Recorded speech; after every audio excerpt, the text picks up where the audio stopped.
पुंडलीकवरदा हरिविठ्ठल श्री ज्ञानदेव तुकाराम पंढरीनाथ भगवान की जय।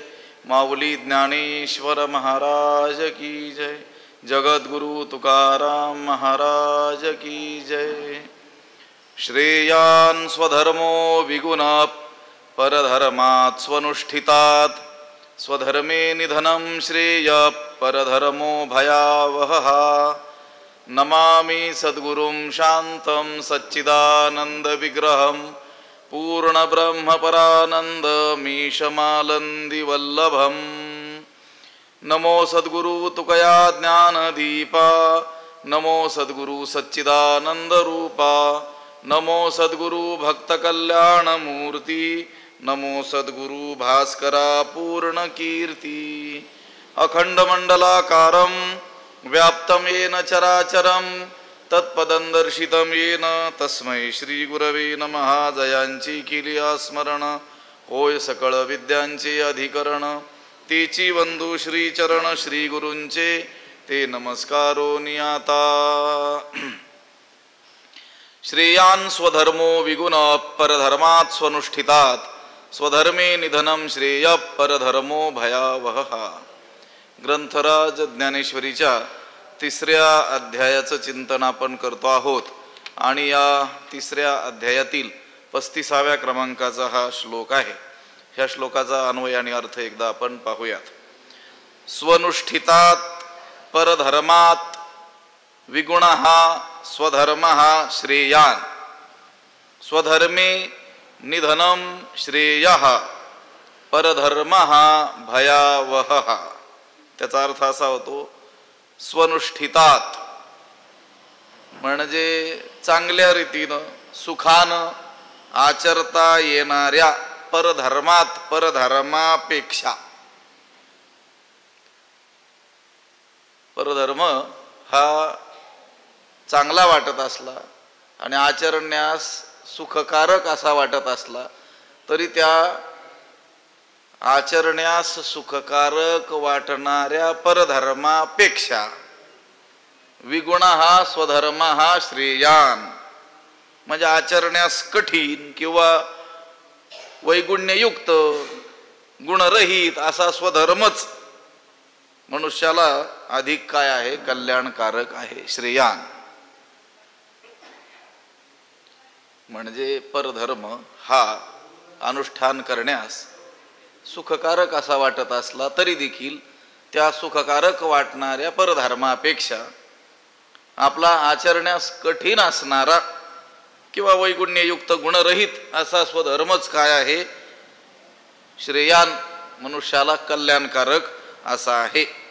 स्वधर्मे निधनं श्रेयः परधर्मात राहून जगण्यापेक्षा म्हणजे परधर्मानं वागण्यापेक्षा स्वधर्मात राहून काय आहे, निधन मरण काय आहे, श्रेष्ठ आहे।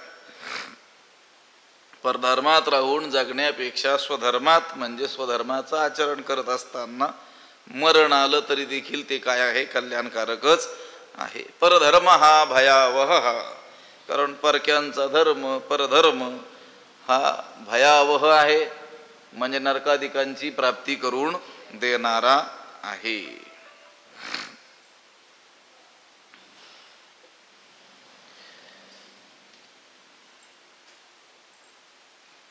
हे पहा, एखाद्याला वाटेल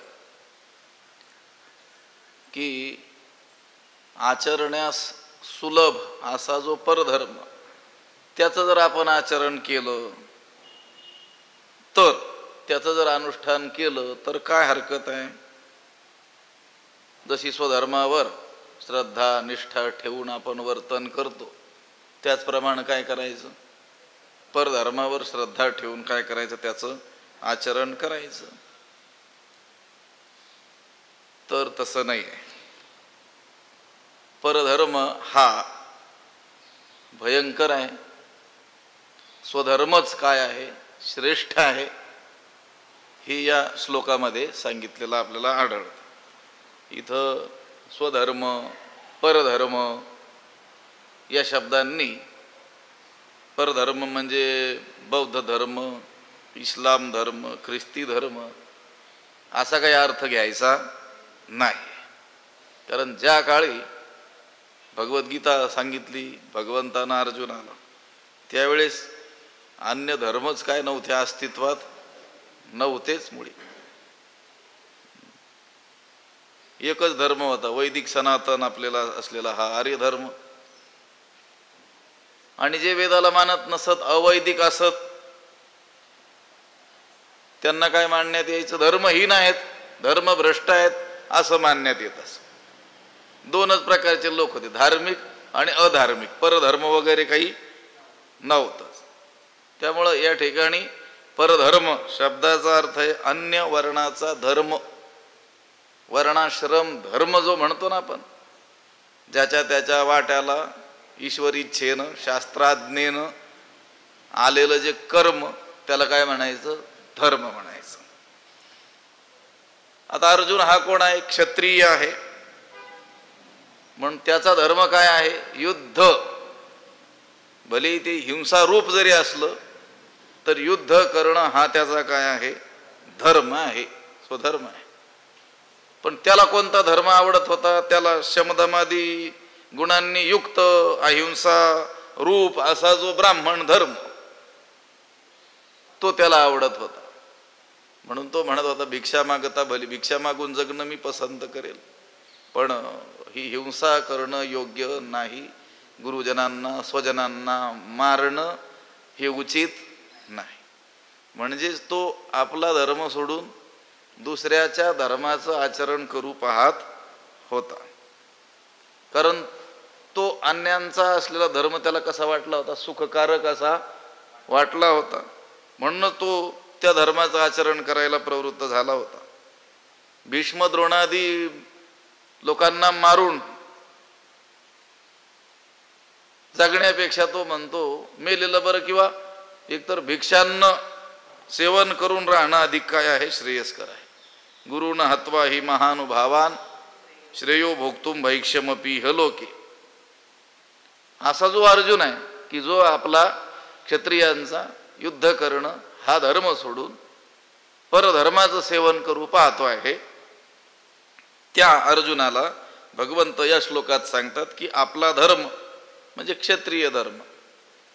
तो अर्जुन असल्यामुळं त्याचा क्षत्रिय धर्म तो दोषयुक्त असला, म्हणजे हिंसारूप जरी असला, वैगुण्य त्यात असलं तरी देखील परधर्मापेक्षा हा काय आहे, आचरण तुला काय आहे, श्रेयस्कर आहे.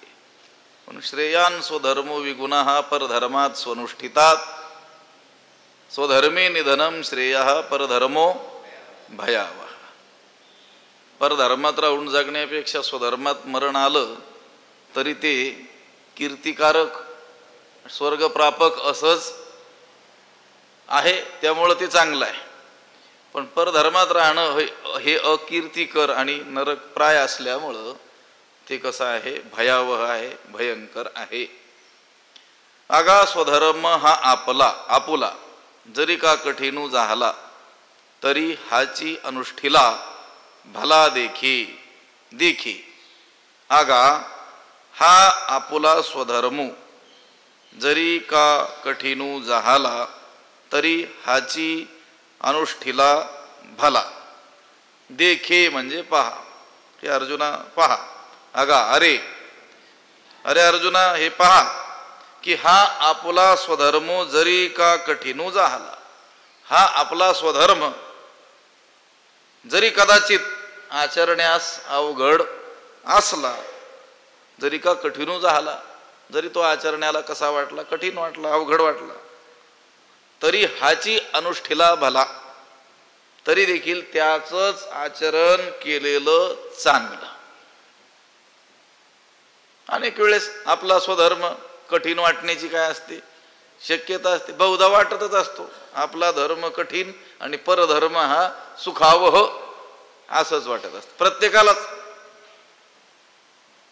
आता इथं तर धर्म शब्दाचा प्रयोग केला, पण कोणालाही आपलं काम सोडून दुसऱ्याचं काम सोपं आहे असं वाटत असतं. त्या कष्ट करणाऱ्याला वाटतं ती बैठी कामं करणारी माणसं बरी बुवा, आम्हाला इथं उन्हात अनात रात्रंदिवस काम करावं लागतंय, थंडीचं काम करावं लागतं. पण तो बैठ काम करणारा तो म्हणतो ते शेतात राबलेलं बरं, पण ही जबाबदारी नको. थोडंसं लिहिण्यात इकडं तिकडं गडबड झाली की सगळं काय होतंय, जबाबदारी अंगावर पडते. एकमेकांना एकमेकाचंच काय दिसतं, बरं दिसतं आणि आपलं दुःखदायक वाटत असतं. भगवंत म्हणतात आगा स्वधर्म हा आपुला. अरे पहा की हा आपला जो स्वधर्म आहे तो जरी कदाचित आचरण्यास अवघड असला, जरी का कठीण झाला, जरी कठीण असला, कठीण वाटत असला किंवा खरोखरच कठीण असला तरी देखील, तरी हाची अनुष्ठीला भला, तरी देखील त्याचंच आचरण केलेलं कधीही चांगलंच आहे. स्वधर्म वर्णाश्रम विहित जे कर्म आहे त्याला काय म्हटलेलं आहे, स्वधर्म असं म्हटलेलं आहे. आता स्वधर्माच्या सापेक्षात काय येतो, परधर्म.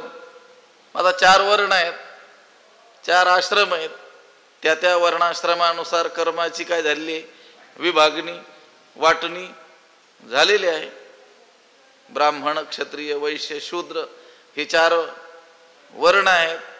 ब्रह्मचारी, गृहस्थ, वानप्रस्थ आणि संन्यासी हे 4 काय आहेत, आश्रम आहेत. आणि त्या वर्णाश्रमानुसार, त्या वर्णानुसार त्या कर्माची काय केलेली आहे, विभागणी केलेली आपल्याला आढळते. आपल्या धर्मात हे 4 वर्ण आणि 4 आश्रम सांगितलेले आहेत, त्यांची कर्मे देखील वेगवेगळी सांगितलेली आहेत. पुन्हा धर्माचा विचार केला तर त्या धर्मात सामान्य धर्म, विशेष धर्म, स्थानिक धर्म असे काय होतात, त्याचे प्रकार होतात. आता वर्णाश्रम धर्म हे विशेष धर्मामध्ये येतात. असं आहे. धृती, क्षमा, दया इत्यादी जे सद्गुण आहेत ते सामान्य धर्म आहेत, ते कुणातही असले पाहिजे. दया दाखवणं ते मग फक्त ते ब्राह्मणांचंच काम आहे दया दाखवणं असंही काही नाही. त्या प्रसंगी दया दाखवणं, क्षमा करणं, धैर्य दाखवणं हे जे सद्गुण आहेत हे सामान्य धर्म आहेत. वर्णाश्रम धर्म हे मात्र काय आहेत, विशेष धर्म आहेत. ते फक्त विशिष्ट वर्णाकरिता आणि विशिष्ट आश्रमाकरिताच आहेत. सर्वांनी त्याचं आचरण करायचं नाही. त्या वर्णाच्या कर्माचं आचरण कोणी करायचं, त्या वर्णानेच करायचं, त्याच्याकरिता ते आहे. बर, तीर्थादिकांच्या ठिकाणी जर आपण गेलो तर त्या ठिकाणी आचरण्याचं जे कर्म आहे, जो धर्म आहे तो स्थानिक धर्म आहे. त्या स्थानावर गेल्यानंतर जो आचरायचा आहे तो काय आहे, स्थानिक धर्म. तो कोणी त्या क्षेत्रात आलेला असेल तर त्याला तो धर्म काय करावा लागतो, पाळावा लागतो. इथं वर्णाश्रम धर्म हा अर्थ घ्यायचा. वर्णाश्रम कर्म या स्वधर्म शब्दानं ते म्हणतात देखे आगा हा आपला स्वधर्म जरी का कठीण झाला, जरी कठीण असला, अवघड असला. आता क्षत्रिय धर्म काय आहे, कठीण आहे. युद्ध करणं, प्रजेचं चांगल्या रीतीनं काय करणं, पालन करणं हा त्या क्षत्रियाचा काय आहे, धर्म आहे. तो त्या मानानं अन्य वर्णाच्या कर्माच्या मानानं काय आहे, कठीण आहे. पण ते म्हणतात कठीण जरी असला तरी काय आहे, तरी हाची अनुष्ठीला भला, त्याचंच अनुष्ठान करणं काय आहे, चांगलं आहे, श्रेयस्कर आहे. आगा स्वधर्म आपुला जरी का कठीण झाला तरी हाची अनुष्ठीला भला देखी. हे पहा, वर्णानुसार आणि प्रकृतीनुसार वेगवेगळी कर्मे काय केलेली आहेत, सांगितलेली आहेत. श्रुती माऊलीनं, वेदानं त्या वर्णानुसार आणि प्रकृतीनुसार वेगवेगळी कर्म सांगितलेली आहे. पण फळ मात्र सर्वांना एक सांगितलेलं आहे. मोक्ष फळ हे सर्व वर्णांना एक फळ सांगितलेलं आहे. पण कर्म सांगताना वेगवेगळी सांगितलेली आहेत. आता श्रुतीनं, वेदानं ब्राह्मणाला अध्ययन, अध्यापनादी षटकर्म सांगितलेले आहेत. आणि शूद्रांना फक्त त्यांना काय करायचं, द्विजांना नमस्कार करायचं सांगितलेलं आहे. सोप्पं कर्म सांगितलेलं आहे. जैसा द्विज षटकर्मी करी का शूद्रतया ते नमस्कारी की दोहीसी दोहसही सरोभरी निपजे यागू. दोघाला देखील यागाचं काय मिळतं? फळ मिळतं. पण आता असं असताना ब्राह्मण म्हणू लागेल की माझं कर्म जे आहे ते काय आहे? अत्यंत कठीण आहे.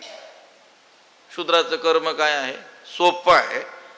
तेव्हा त्याचा धर्म मी आचरतो, माझा धर्म काय करावा? त्यानं आचरावा. तर ते शास्त्रविहित होणार नाही. त्या प्रकृतीनुसार ते कर्म दिलेलं असल्यामुळं हे असं करणं हे ते प्रकृतीच्याही काय होऊन जाईल? विरोधी होईल. दोघांच्या प्रकृती काय आहेत? भिन्न आहेत. मनुष्यानं त्या कर्माकडे नाही तर परिणामाकडे काय ठेवावी? दृष्टी ठेवली पाहिजे. म्हणून अगा स्वधर्म हा आपुला जरी का कठीण झाला तरी हाची अनुष्ठीला भला देखी. ज्ञानोबारायांनी पुढं कर्माचा ज्यावेळेस विचार येईल त्यावेळेस म्हटलेला आहे, तेवी स्वधर्मू साकडू देखोनी केला जरी कडू तरी मोक्ष सुरवाडू अंतरला की. स्वधर्म आचरण्याचं जर टाळलं तर तो मोक्षाला अंतरतो, मुक्तो. म्हणून जरी कठीण वाटला तरी त्या स्वधर्माचंच काय करावं? आचरण करावं. तोच आपल्यासाठी काय आहे? भला. अगा स्वधर्म आपुला जरी का कठीण झाला तरी हाची अनुष्ठीला भला देखी. एरू आचारू जो परावा तो देखता कीर भरवा परी आचरतेने आचरावा आपुलाची. एरू जो परावा आचारू तो कीर देखता बरवा परी आचरतेने आपुलाची आचरावा. एरू जो परावा आचारू, दुसरा जो परक्याचा आचार म्हणजे परक्याचा धर्म, दुसऱ्या वर्णाचा धर्म, तो कीर देखता बरवा, तो खरोखर दिसायला काय आहे? अतिशय चांगला, बरवा. परी आचरतेने आपुलाची आचरावा. पण आचरण करणाऱ्याने मात्र आपल्याच धर्माचं, स्वधर्माचं काय करावं? आचरण करावं. दुसऱ्याचा जो आचार आहे तो दिसायला खरोखर म्हणजे खोटही नाही, भास मात्रही नाही, खरोखर याच्यापेक्षा आचरण्याला काय आहे? सोपा आहे, बरवा, चांगला आहे. असं असलं तरी देखील आपल्या धर्माचा त्याग करून त्या धर्माचं आचरण करू नये. आपल्या धर्माचं काय करावं? परी आचरतेने आचरावा आपुलाची. पण आचरण करणाऱ्याने आपल्या धर्माचं काय करावं? आचरण करावं. आचरण करावं. श्रुती स्मृतीला अनुसरून वागावं. श्रौत स्मार्त असलेले जे कर्मे आहेत ते करावे. वर्णाश्रम विहित कर्म करावे. उदाहरण दिली ज्ञानोबरायांनी. सांगे शूद्रा घरी आघवी पक्वान्ने आहाती बरवी ती द्विजे केवी सेवावी दुर्बळू जरी झाला. सांगे शूद्रा घरी आघवी बरवी पक्वान्ने आहाती ती द्विजे जरी दुर्बळू झाला तरी केवी सेवावी. सांगे, सांग बरे. शूद्रा घरी, शूद्राच्या घरी, आघवी सगळी, बरवी पक्वान्ने आहाती चांगली पक्वान्ने आहेत. कोणाच्या घरी? शूद्राच्या घरी काय आहेत? आघवी म्हणजे सगळी, जेवढी पक्वान्न असतात तेवढी केलेली आहेत. बरं कशी केलेली आहेत? चांगली केली. बरवी, आघवी आणि बरवी. आघवी म्हणजे सगळी, बरवी म्हणजे चांगली. पक्वान्ने आहाती ती द्विजे, ती ब्राह्मणाने जरी दुर्बळू झाला तरी केवी सेवावी. ती ब्राह्मणाने जरी तो दरिद्री असला तरी कशी बरी खावीत, कसे बरे त्यात अन्नाचं काय करावं? सेवन करावं. सांगे शूद्रा घरी आघवी पक्वान्ने हाती बरवी ती द्विजे केवी सेवावी दुर्बळू जरी झाला. दुर्बळ जरी असला, असमर्थ, दरिद्री जरी तो असला तरी ती कशी काय सेवन कर. आताचा काळ असा आहे की सध्याच्या काळात हा दृष्टांत काही लोकांना पटणार नाही. त्याच्या मागं शास्त्र असण्याची शक्यता आहे. योगाभ्यास करणारे लोक, ध्यानाचा अभ्यास करणारे जे लोक आहेत त्यांनी आपण कोणाचं खावं, काय खावं याबद्दल सावध असायला पाहिजे. शास्त्रानं सांगितलेलं आहे.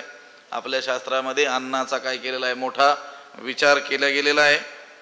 छांदोग्य उपनिषद असेल, गीतेचा 17वा अध्याय असेल, त्यामध्ये देखील या संबंधी काय आलेला आहे, विचार आलेला आहे. अन्नापासून मन तयार होतं. अन्नमयम ही सौम्य मनः. अन्नापासूनच काय तयार होतं, मन तयार होतं.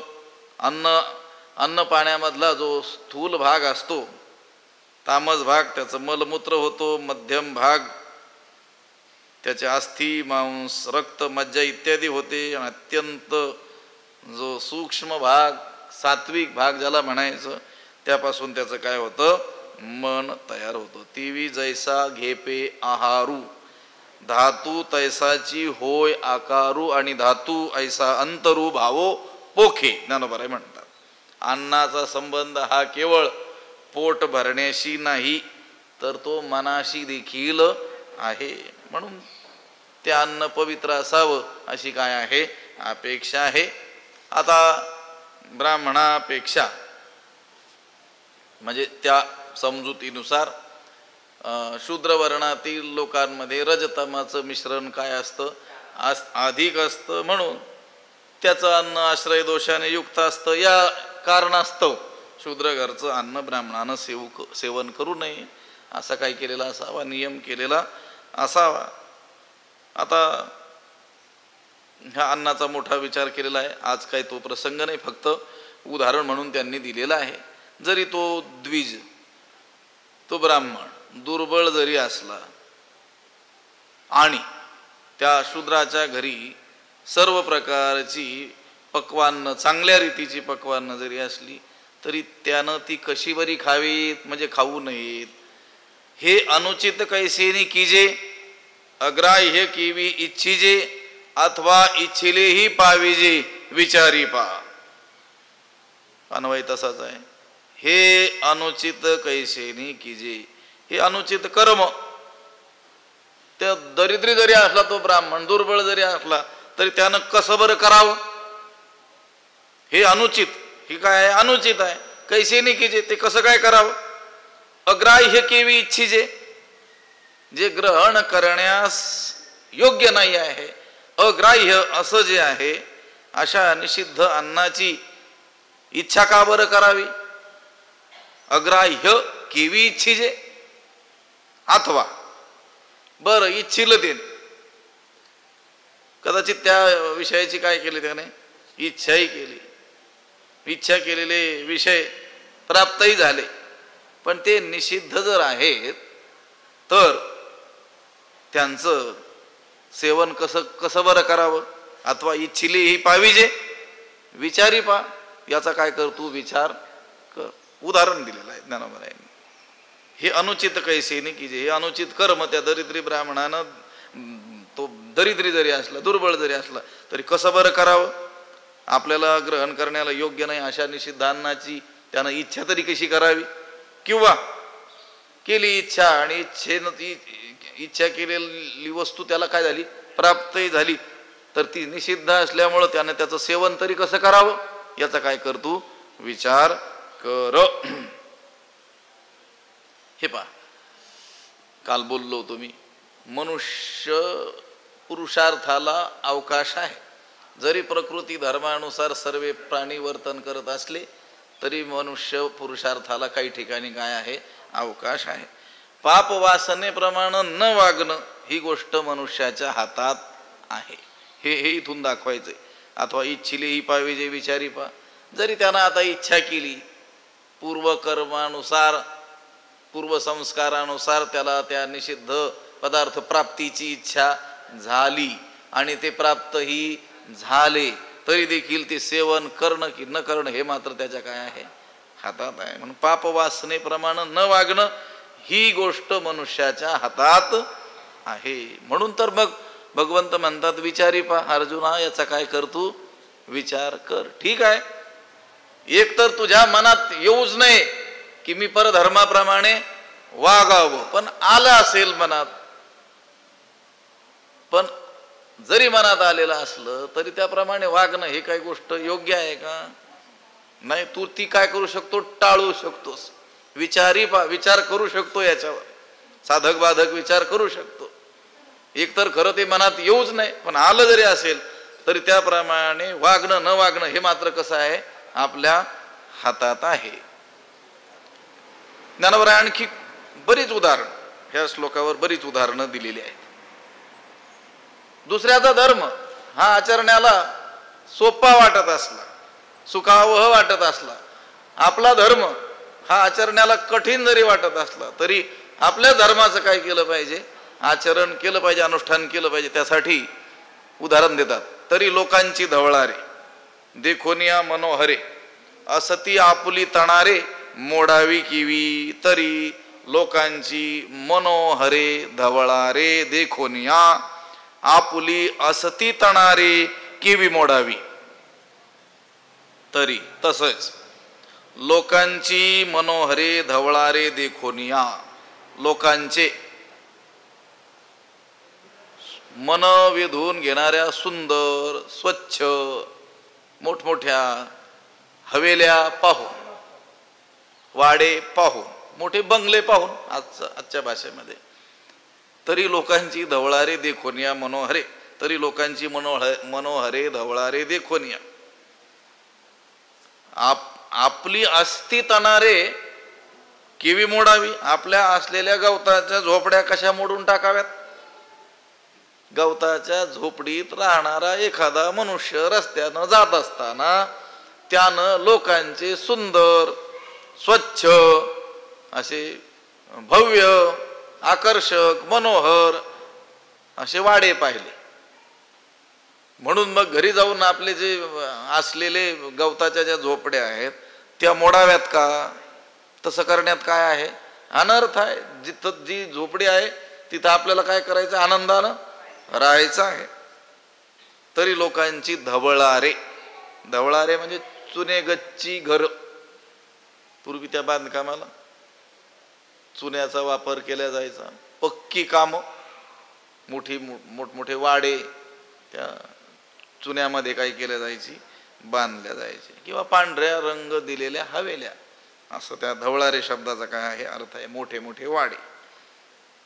हा दृष्टांत देऊन भगवंताला सांगायचे की अर्जुना, परधर्म म्हणजे तुला हा भिक्षा मागून जगणं हा जो धर्म आहे, ब्राह्मणाचा असलेला धर्म, तुला चांगला जरी वाटत असेल आणि हातात धनुष्य घेऊन लढणं हा तुझा धर्म, स्वधर्म तुला वाईट वाटत असेल, तरी पण हा धर्म तुझ्या वाट्याला आलेला असल्यामुळं त्याचा त्याग करणं काय आहे, अयोग्य आहे.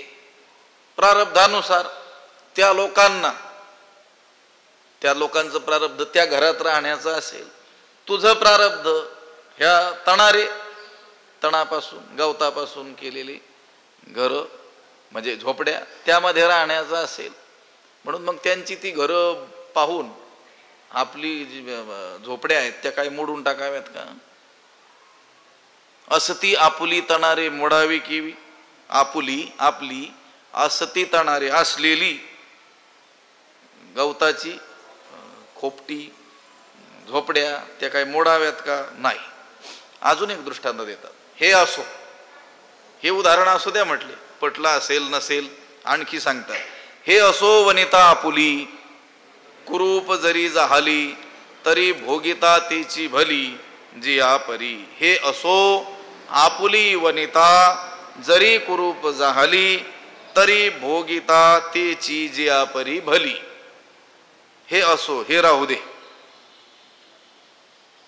हा दृष्टांत राहू दे. कोणता, तरी लोकांची धवळारे देखोनिया मनोहरे, असती आपुली तणारे मोडावी की, हे राहू दे म्हटले.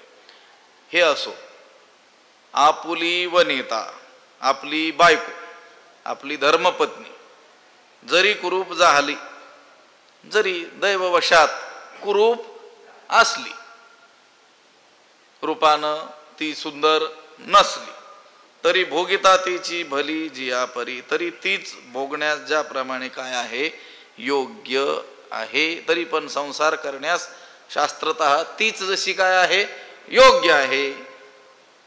परस्त्रीच्या अभिलाषेमध्ये सर्वतोपरी काय आहे, अधपातच आहे. हे असो वनिता आपुली. वनिता म्हणजे स्त्री, बायको, हे पहा, धर्म अर्थ काम या तिन्ही पुरुषार्थाचं संपादन करताना हिला मी कधीही दूर ठेवणार नाही अशी प्रतिज्ञा करूनच त्या स्त्रीचा विधिपूर्वक काय केलेला असतो, स्वीकार केलेला असतो आणि आता ती त्याची धर्मपत्नी झालेली असते. धर्मेच अर्थेच कामेच नातिचरामी या पुरुषार्थाच्या प्राप्तीमध्ये हिला मी कधीही दूर ठेवणार नाही. आणि मग आता तिचा अशी प्रतिज्ञा करून स्वीकार केला, ती धर्मपत्नी झालेली आहे, मग तिचा त्याग करून कसा चालेल?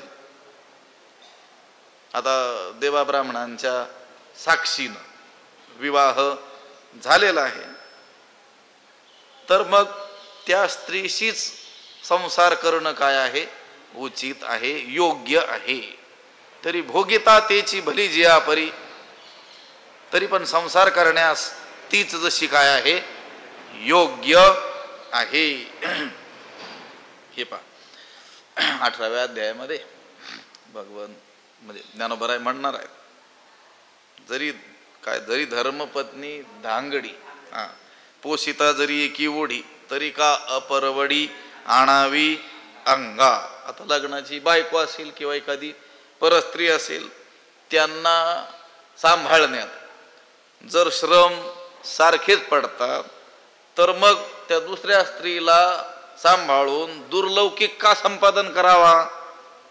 आपली धर्मपत्नी जरी कुरूप असली तरी देखील तिचाच सांभाळ करणं काय आहे, श्रेयस्कर आहे असं भगवंताला ज्ञानोबरायांना सांगायचं आहे.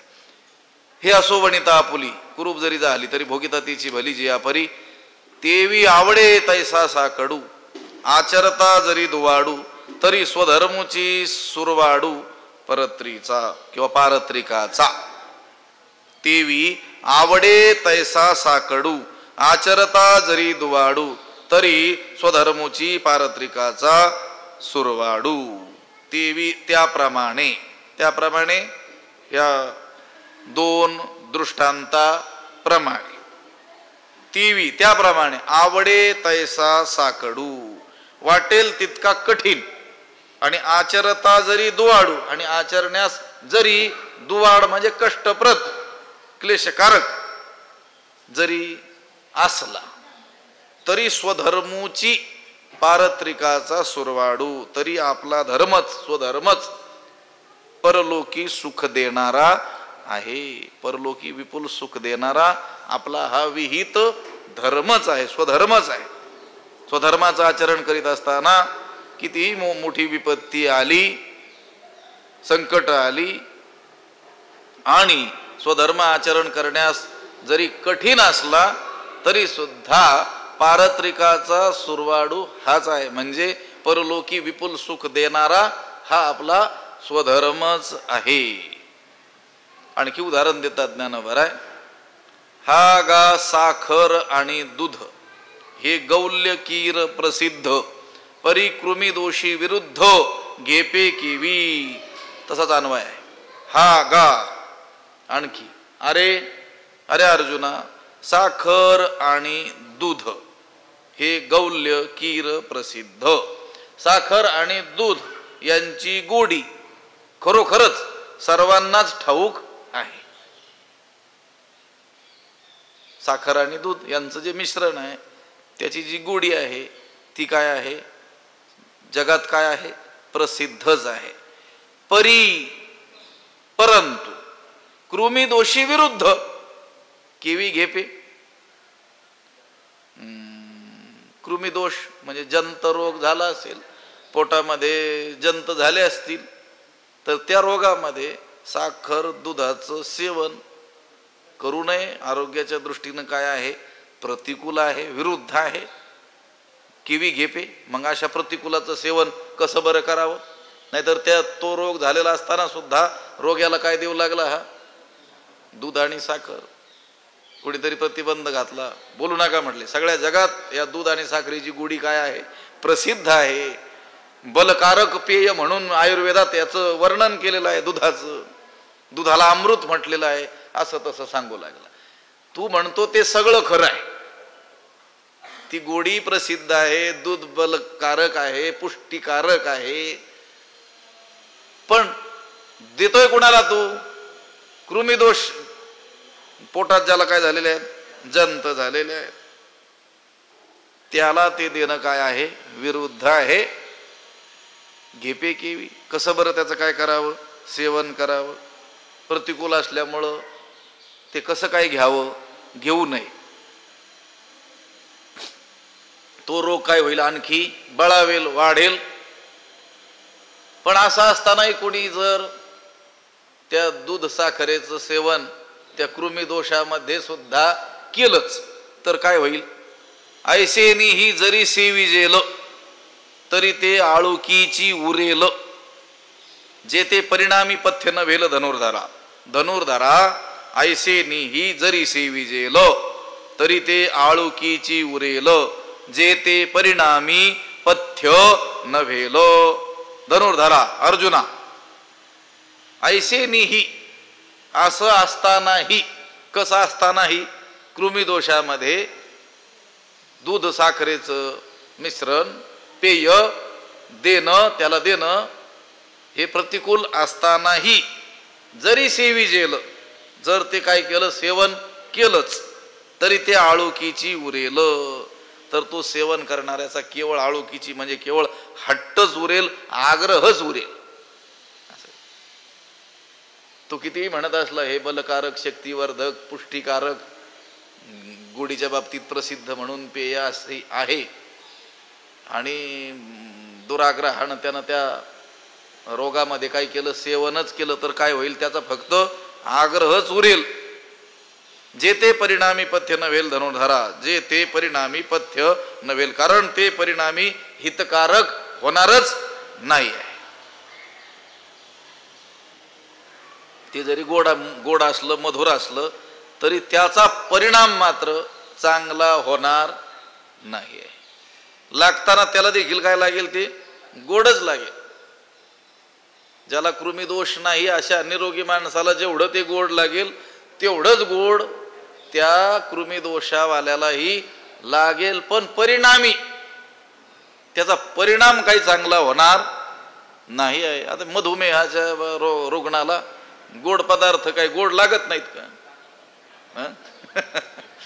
अन्य लोकांना जेवढे गोड लागतात तेवढेच त्यालाही गोड लागतात, पण परिणामी पथ्य नव्हेल, जे ते परिणामी पथ्य नव्हेल धनुर्धारा, त्याचा केवळ काय उरेल? आग्रह, हट्टच काय होईल? शिल्लक राहील. मध्ये सांगितलं आगागो क्षीर जरी झाले तरी पथ्यासी नाही, ऐसेनी ही विष होय सुदले नवज्वरी देता. आपण बघून आलो विषय दुसऱ्या अध्यायामध्ये. गोक्षीर जरी झाले, गाईचं दूध आहे दूध पवित्र आणि गोड. दूध कसं आहे? पवित्रही आहे, गोडही आहे. गाईचं दूध तर किम अमृतम गवामृतम. त्या यक्षानं प्रश्न केलेला आहे युधिष्ठिराला. अनेक प्रश्न आहेत, त्याच्यात हा प्रश्न आहे किम अमृतम, अमृत काय आहे? त्याने सांगितलं गवामृतम, गाईचं दूध हे काय आहे? अमृत आहे. ही गोष्ट खरी आहे. गोक्षीर जरी झाले तरी पथ्यासी नाही म्हणत आले, पण एखाद्या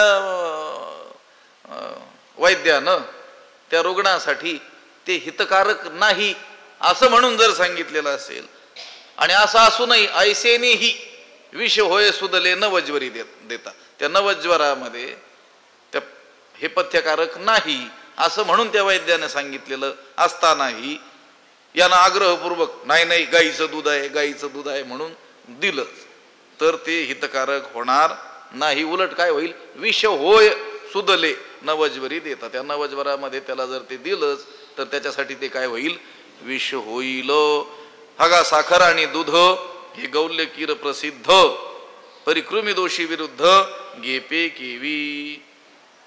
हे कशासाठी सांगितलं? त्याचप्रमाणे हे अर्जुना, दया ही जरी चांगली असली तरी ती ब्राह्मणाला योग्य आहे.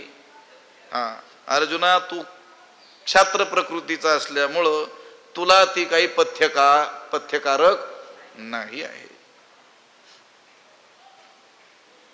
अर्जुना, तुझे चित्त जरी झाले द्रवीभूत तरी हे अनुचित संग्राम समयी तुझं चित्त यांना पाहून द्रवीभूत झालेलं आहे, ही गोष्ट खरी आहे. दुसऱ्याचं दुःख पाहून हृदय द्रवणं ही चांगली गोष्ट आहे, पण या ठिकाणी चांगली नाही तुझ्यासाठी. कुठे द्रवलं त्याचं चित्त? संग्राम समयी.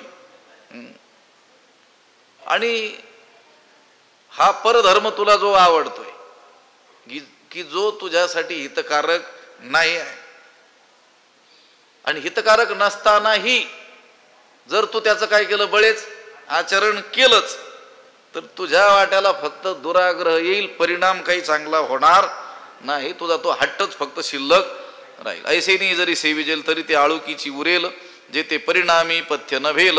धनुर्धरा म्हणून आणि काशी जे विहित, आणि आपण पेय अनुचित, ते नाचरावे जरी हित विचारी जे. म्हणून जरी हित विचारी जे, तरी आणि काशी जे विहित आणि आपण पेय अनुचित, ते नाचरावे. त्याचा अर्थ होईल म्हणून म्हणजे म्हणून.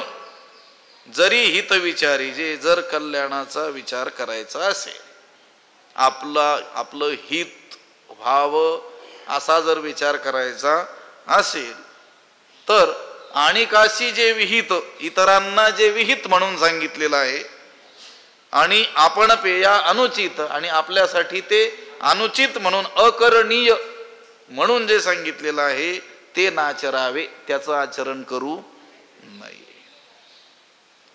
म्हणून जर हिताचा विचार करायचा असेल, तर इतरांना जे कर्म विहित म्हणून सांगितलं आणि तेच कर्म आपल्याला अविहित म्हणून सांगितलं असेल, तर ते करू नये. म्हणून आणि काशी जे विहित, विहित म्हणजे योग्य उचित, शास्त्रानं जे करावं म्हणून सांगितलेलं आहे ते विहित कर्म आहे. आता विहित काय आणि अविहित काय, उचित काय अनुचित काय, हे आपण मनुष्य बुद्धीनं ठरवू शकत नाही. ते ठरवण्यासंबंधी शास्त्रच काय आहे, प्रमाण आहे. तस्मात शास्त्रम प्रमाणंते कार्याकार्य व्यवस्थितो. कार्याकार्य विवेकी शास्त्रेची करावी पारखी. कार्य म्हणजे काय केलं पाहिजे, आणि अकार्य म्हणजे काय करू नये, याच्याविषयी प्रमाण कोण असलं पाहिजे, शास्त्र असलं पाहिजे. ते स्वमतानं ठरवता येत नाही. म्हणून ज्याला जे विहित म्हणून सांगितलेलं नाही, पण आवडतंय म्हणून दुसऱ्याला सांगितलेलं विहित, यानं काय केलं, आचरलं, तर याला काहीच फळ मिळणार नाही.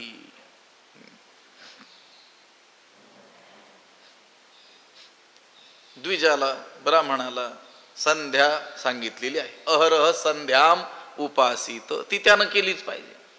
आता संन्यासाला संध्येचा काही विधी नाही. झाली संध्या, संदेह माझा गेला, त्यानं त्या सगळ्या शिखासूत्राधिकांचा काय केलेला आहे, त्याग केलेला आहे. आता त्या संन्यासानं संध्या करून उपयोग नाही, आणि यानं तिचा त्याग करून उपयोग नाही. यानं ती संध्या केलीच पाहिजे, आणि संन्यासानं ती करण्यात त्याला काही लाभच नाही आहे. गृहस्थी पुरुषाला ती करणं काय आहे, अवश्य अहरह संध्याम उपासित, रोज रोज काय करावी, संध्या करावी असं सांगितलेलं आहे. म्हणून आणि काशी जे विहित, इतरांना जे विहित म्हणून सांगितलेलं आहे, आणि आपल्याला अनुचित जर असेल तर त्याचं आचरण करू नये. आता युद्ध करणं हे क्षत्रियाला काय सांगितलं, विहित म्हणून सांगितलं. तेच आता वैश्य इत्यादी जे वर्ण आहेत त्यांच्यासाठी ते काय आहे, अनुचित आहे. पण ते जर करू जातील तर त्यामध्ये त्यांचं हित होणार नाही. म्हणून आणि काशी जे विहित आणि आपण पेय अनुचित, ते नाचरावे जरी हित विचारी जे. जरी हित विचार, जर हिताचा विचार करायचा असेल तर इतरांना जे कर्म विहित आणि आपल्याला अविहित म्हणून सांगितलेलं असेल ते करू नये. या स्वधर्माते अनुष्ठिता वेचू होईल जीविता, तोही निकावर उभयता दिसत असे. या स्वधर्माते अनुष्ठिता, जीविता वेचू होईल वर तोही उभयता निका दिसत असे. या स्वधर्माते अनुष्ठिता, या स्वधर्माचं आपल्या धर्माचं अनुष्ठिता आचरण करीत असताना जीविता वेचू होईल, जीवित्वाचा नाश झाला, मनुष्याच्या आयुष्याचा नाश झाला. कधी, स्वधर्माचं आचरण करत असताना. तर वर तोही उभयता निका दिसत असे, तर तोही उभयता म्हणजे उभयलोकी, इह आणि परलोक या लोकामध्ये कसा दिसतोय? चांगला दिसतो, हितकारकच दिसतोय. उभयता म्हणजे दोन्ही ठिकाणी, इहलोकी आणि परलोकी. मनुष्याने धर्माकरिता धर्माचं आचरण करावं आणि मग तसं करत असताना जरी त्याला मरणाचा प्रसंग आला तरी त्यामध्ये त्याचा काय आहे? दोन्ही प्रकारे लाभच आहे. एक म्हणजे इहलोकी कीर्ती त्याला प्राप्त होते आणि मरणानंतर उत्तम लोकामध्ये त्याला जन्म प्राप्त होतो. तुका म्हणे गाजे वैकुंठी सोहळा, याही भूमंडळा माझी कीर्ती. या लोकात देखील कीर्ती आणि पारलौकिक देखील त्याचं कल्याण होतं. अर्जुन हा क्षत्रिय असल्यामुळं भगवंताने अर्जुनाला सांगितलं की तू जर या रणांगणावर युद्ध करताना मेलास तर काय होईल? स्वर्गाची प्राप्ती होईल आणि युद्धात जय मिळाल्यास काय होईल? राज्य प्राप्ती होईल. हतो वा प्राप्स्यसि स्वर्गम जित्वा वा भोक्ष्यसे महीम. जर मेलस तर स्वर्गाला, ज्या स्वर्गाला जाण्याकरिता अनेकांना यज्ञ यागादी करावे लागतात, मोठं पुण्य संपादन करावं लागतं, त्या स्वर्गाला विनासायास तू जाशील. आणि जिंकलास तर या भूमंडळाचं काय करशील? राज्य भोगशील. म्हणून या स्वधर्माते अनुष्ठिता वेचू होईल जीविता, तोही निका वर उभयता दिसत असे. दोन्ही दृष्टीनं हे काय आहे? चांगलं आहे. ऐसे समस्त सुरशिरोमणी बोलिले जेथ श्री शारंग पाणी, तेथ अर्जुन म्हणे विनवणी असे देवा. ऐसे समस्त सुरशिरोमणी श्री शारंग पाणी जेथ बोलिले तेथ अर्जुन म्हणे देवा विनवणी असे. ऐसे समस्त सुरशिरोमणी असे सर्व देवामध्ये श्रेष्ठ असलेले श्रीकृष्ण भगवान श्री शारंग पाणी जेव्हा बोलले तेथ अर्जुन म्हणे, तेव्हा अर्जुन म्हणाला देवा विनवणी असे. देवा माझी एक काय आहे? आपल्याला विनंती आहे. ऐसे समस्त सुरशिरोमणी. समस्त सुरशिरोमणी, समस्त म्हणजे सर्व, सुर म्हणजे देव, शिरो म्हणजे श्रेष्ठ, सर्व देवांमध्ये श्रेष्ठ असलेले शारंग पाणी भगवान श्रीकृष्ण ज्यावेळेस असं बोलले, हे ज्यावेळेस अर्जुनाला काय सांगत होते त्यावेळेस अर्जुन म्हणाला देवा एक विनवणी असे, एक विनंती आपल्याला आहे. श्री शारंग पाणी, पाणी म्हणजे हात, शारंग म्हणजे शारंग नावाचा धनुष्य ज्याने हातात धारण केलेला आहे असा श्री शारंग पाणी. समस्त सुरशिरो म्हणजे सर्व देवामध्ये श्रेष्ठ असलेले, तो हा देवाचा देव, देवाचा काय आहे? देव आहे. तू परम दैवत तिही देवा, तू पुरुषजी 25वा, सर्व तिन्ही देवामध्ये श्रेष्ठ असलेले. म्हणून समस्त सुरशिरोमणी बोलिले जेथ श्री शारंग पाणी तेथ अर्जुन म्हणे विनवणी असे देवा. काय विनंती करतोय? हे जे तुम्ही सांगितले ते सकळ कीरम्या परिसिले, तरी आता पुसेन काही आपुले अपेक्षित. हे जे तुम्ही सांगितले ते कीर म्या सकळ परिसिले, परी आता आपुले काही अपेक्षित पुसेन. काय विनंती आहे? तर हे जे आपण सांगितलं, हे जे तुम्ही सांगितले, हे देवा आपण हे जे सगळं काही बोललेले आहात ते कीर म्या सकळ परिसिले, ते खरोखर मी सर्व ऐकलं. असं नाही की अर्धवट ऐकलं, दुर्लक्ष केलं, असं नाही. खरोखर ऐकलं आणि सर्व ऐकलेलं आहे. परंतु आता आपुले काही अपेक्षित पुसेन. पण आपलं म्हणजे मला स्वतःला जे काही पाहिजे आहे, जे काही अपेक्षित आहे ते मी आता आपल्याला विचारणार आहे. पुढं अर्जुनाचा काय आहे? प्रश्न आहे आणि त्याला भगवंतानं पुढं उत्तर दिलेले आहे. हा अध्याय संपेपर्यंत मग ती उत्तर आहे. अर्जुन विचारतो, देवा स्वतःची इच्छा नसतानाही बलात्कारानं प्रवृत्त केल्याप्रमाणे कोणी प्रेरणा केलेली असताना हा पुरुष पाप करतो का करतो? असं आहे. इच्छा नाही आहे पण तरी देखील कोणीतरी बळे आपल्याला काय करतंय, प्रवृत्त करतंय, कोणीतरी प्रेरणा करतंय आणि मग हा मनुष्य काय करतो, पाप करतो का करतो? अर्जुन उवाच अथ केन प्रयुक्तोऽयं पापैश्चरति पुरुषः अनिच्छन्नपि वार्ष्णेय बलादिव नियोजितः. हा प्रश्न आहे आणि त्यावर भगवंतानं पुढे उत्तर दिलेली आहेत. त्याचा विचार उद्यापासून करू. पुंडलीक वरदा हरी विठ्ठल श्री ज्ञानदेव तुकाराम पंढरीनाथ भगवान की जय. माऊली ज्ञानेश्वर महाराज की जय. जगद्गुरु तुकाराम महाराज की जय. विठ्ठल विठ्ठल विठ्ठल. पुंडलीक वरदा हरी विठ्ठल श्री ज्ञानदेव तुकाराम पंढरीनाथ भगवान माऊली ज्ञानेश्वर महाराज की जय. आता विश्वात्मके देवी येणे वाग्यज्ञे तोषावी पसायदान हे जे खळांची व्यंकटी सांडो तया सत्कर्मी रती वाढो. भूता परस्परे पडो मैत्र जीवांचे दुरितांचे तिमिर जावो.